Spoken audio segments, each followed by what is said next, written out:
लिए क्या कुछ नहीं करती। लेकिन ये कहानी है एक ऐसी माँ की जो हर रोज अपनी बेटी को एक रहस्यमयी दवाई देती थी। आखिर क्या है इस गोली का राज? फिल्म की शुरुआत होती है एक हॉस्पिटल की ऑपरेशन थिएटर से, जहां कुछ डॉक्टर्स समय से पहले जन्मे एक नवजात शिशु को बचाने की कोशिश में जुटे थे। कुछ देर बाद बच्चे की मां डायन शर्मन को बच्चे की हालत देखने के लिए बुलाया जाता है। वो ये जानना चाहती थी कि क्या उसका बच्चा ठीक हो जाएगा। सीन बदलता है और हम देखते हैं क्लोई नाम की एक लड़की को। उसे अस्थमा, डायबिटीज, पैरालिसिस के साथ साथ 5 और तरह की गंभीर बीमारियां थी। घर पर कई सारी दवाइयां लेना और रेगुलरली अपने ब्लड शुगर लेवल को चेक करना उसके रोजमर्रा के कामों में आता था। क्लोई एक बहुत ही होशियार लड़की है जो अपने शहर की जानी मानी यूनिवर्सिटी से आगे की पढ़ाई करना चाहती है। उसने यूनिवर्सिटी में दाखिले के लिए फॉर्म भी भर दिया था। जब भी घर पर कोई लेटर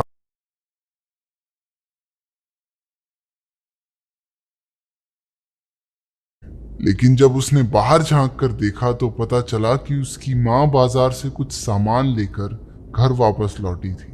उसकी माँ फोन पर किसी से बात कर रही थी। इस दौरान उसने डब्बे में झांक कर देखा और उसमें से कुछ चॉकलेट्स निकाल ली। वहां पर उसकी नजरें एक हरे रंग की दवाई की शीशी पर पड़ी, जिस पर डायन शर्मन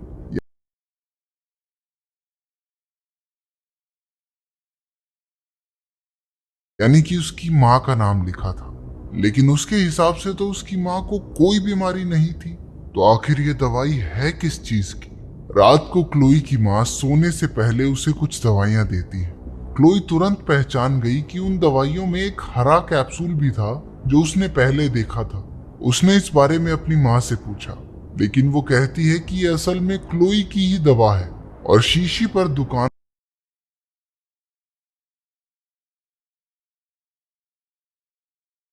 वाले दवाई खरीदने वाले का नाम लिखते हैं। क्लोई उसकी माँ के इस जवाब से पूरी तरह संतुष्ट नहीं थी, लेकिन अपनी माँ पर भरोसा करते हुए उसने अपनी दवाई ली और सीधा सोने चली गई। अगले दिन जिज्ञासा से भरकर उसने दवाइयों के डब्बे से वो शीशी निकाली और देखा कि दवाई का नाम ट्राइगॉक्सिन था।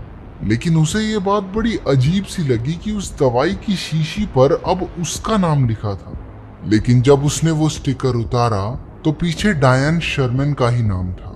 उस रात सोने से पहले क्लोई को वही सारी दवाइयां फिर से दी गई, लेकिन इस बार क्लोई ने वो हरी गोली निगली नहीं और बाहर निकालकर जांच के लिए अपने पास रख ली। उसकी माँ के सोने के बाद क्लोई जल्दी से नीचे गई और अपने कंप्यूटर में ट्राइगॉक्सिन के बारे में जानकारी ढूंढने लगी। हालांकि उसे कुछ पता नहीं लग पाया क्योंकि इंटरनेट में कुछ प्रॉब्लम थी। कंप्यूटर चलाते वक्त उसे ये एहसास नहीं हुआ कि कोई कमरे के कोने से उसे देख रहा था। जब उसके पास कोई और तरीका नहीं बचता तो क्लोई अनजान लोगों को फोन करके उन्हें कहती है कि इंटरनेट से देखकर उसे ट्राइगॉक्सिन के बारे में बताएं। पता चलता है कि ट्राइगॉक्सिन दिल की दवाई है। लेकिन अजीब बात यह थी कि ट्राइगॉक्सिन असल में एक लाल कैप्सूल है। उसे शक हो गया कि उसकी माँ उससे कुछ तो छुपा रही है।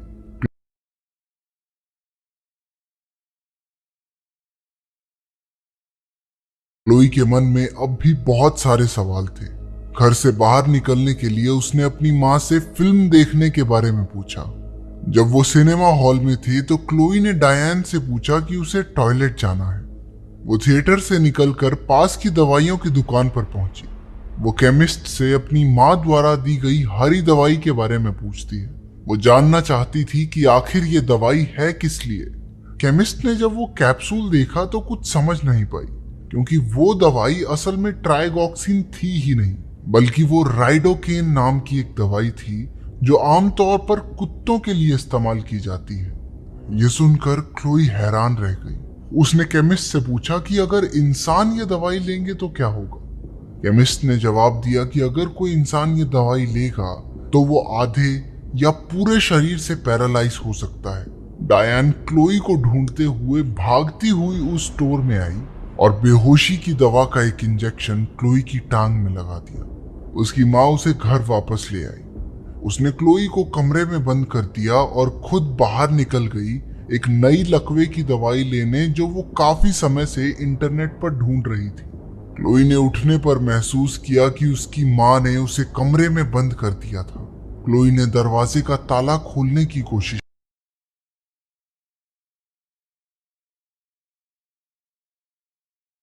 की, लेकिन उसकी माँ ने इस सब का अंदाजा पहले ही लगा लिया था और वो दरवाजे को एक लकड़ी से इस तरह बंद करके गई थी कि अगर वो लॉक खोल भी ले तो दरवाजा नहीं खुलेगा। पर क्लोई ने भी हार नहीं मानी। उसे साइंस का इस्तेमाल करके शीशे को तोड़ना आता था। वो अपने साथ एक कंबल, सॉडर और मुंह में पानी लेकर निकल पड़ी। वो अपने कमरे की खिड़की से बाहर निकलकर जैसे तैसे रेंगती हुई दूसरे कमरे तक पहुंची। सॉडर की गर्मी और पानी का इस्तेमाल करके उसने कांच को तोड़ दिया और कंबल को खिड़की पर डालकर आगे बढ़ी ताकि टूटे हुए कांच से अपने शरीर को बचा सके। खिड़की से अंदर आते ही उसकी सांस फूलना शुरू हो गई। वो अपना अस्थमा का पंप अपने साथ लाना भूल गई थी।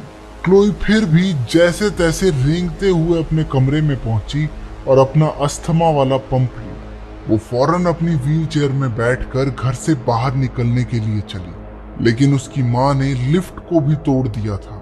उसने बड़ी मुश्किल से अपनी व्हील चेयर को नीचे गिरा दिया और सीढ़ियों पर रेंग कर जाना शुरू किया, लेकिन अचानक वो फिसल कर सीढ़ियों से लुढ़क गई। वो धम से जमीन पर गिरी। उसने महसूस किया कि वो अपने पैर का अंगूठा हिला पा रही थी, क्योंकि काफी समय से उसने अपनी माँ की दी हुई दवाई नहीं ली थी। उसे यकीन होने लगा था कि उसकी माँ ही उसकी इस हालत की जिम्मेदार है। क्लोई फौरन अपनी व्हील चेयर में बैठकर घर से बाहर शहर की ओर जाने वाली सड़क पर चली। तभी उसे एक गाड़ी के आने की आवाज सुनाई देती है। क्लोई को डर था कि ये उसकी माँ की गाड़ी होगी, इसलिए वो तुरंत झाड़ियों के पीछे छुप गई।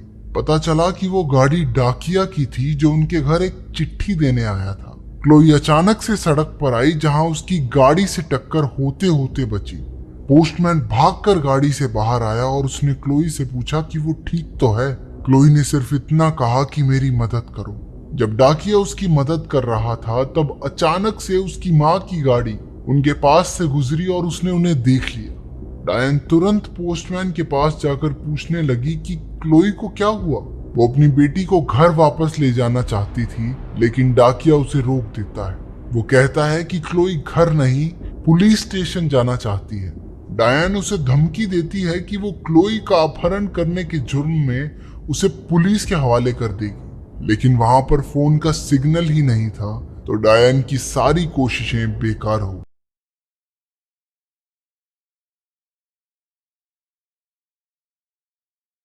वो ना चाहते हुए भी पोस्टमैन को क्लोई को अपने साथ ले जाने देती है, लेकिन इस शर्त पर कि वो भी साथ चलेगी। जब वो क्लोई को गाड़ी में बैठा रहा था तो डायन ने पीछे से आकर उसकी गर्दन में बेहोशी का इंजेक्शन घोंप दिया। उसने क्लोई के साथ भी यही किया। जब वो जागी तो उसने अपने आप को घर के तहखाने में बंद पाया। उसे वहां एक काला पदार्थ दिखा जो शायद उसकी माँ ने उसे पैरालाइज करने के लिए बनाया था। क्लोई वहां से बाहर नहीं निकल सकती थी क्योंकि डायन ने उसकी व्हील चेयर को जंजीर से बांध दिया था। क्लोई को वहां कुछ कागज दिखाई दिए। पता चलता है कि यूनिवर्सिटी से उसके एडमिशन के बारे में कई सारे खत आए थे, लेकिन उसकी माँ ने उन सबको उससे छिपाया। वो बहुत निराश हो। उसके सामने उसके बचपन की कई तस्वीरें आई जिनमें वो बिल्कुल तंदुरुस्त थी, उसके पैर बिल्कुल ठीक थे, वो चल सकती थी।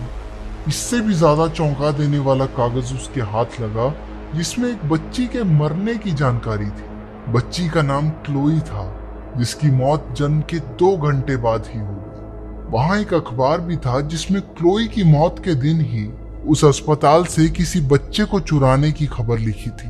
ये पढ़कर क्लोई को बहुत बड़ा झटका लगा। वो समझ गई थी कि वो डायन की असली बेटी नहीं है, वो तो वो बच्ची है जिसे डायन ने उसके माँ बाप से चुरा लिया था।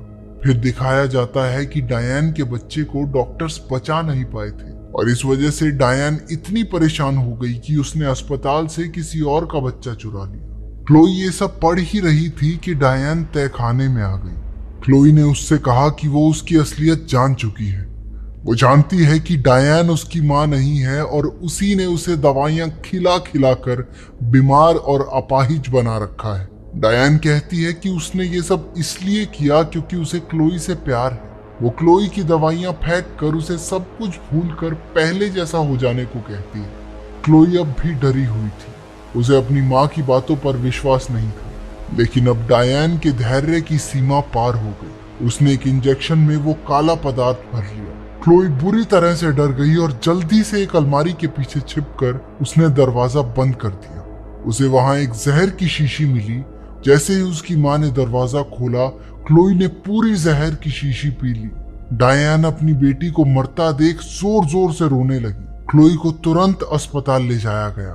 डॉक्टर्स बड़ी मुश्किल से उसे बचाने में कामयाब रहे, लेकिन अभी कुछ समय तक उसे हिलने जुलने और बात करने में काफी मुश्किल होने वाली थी।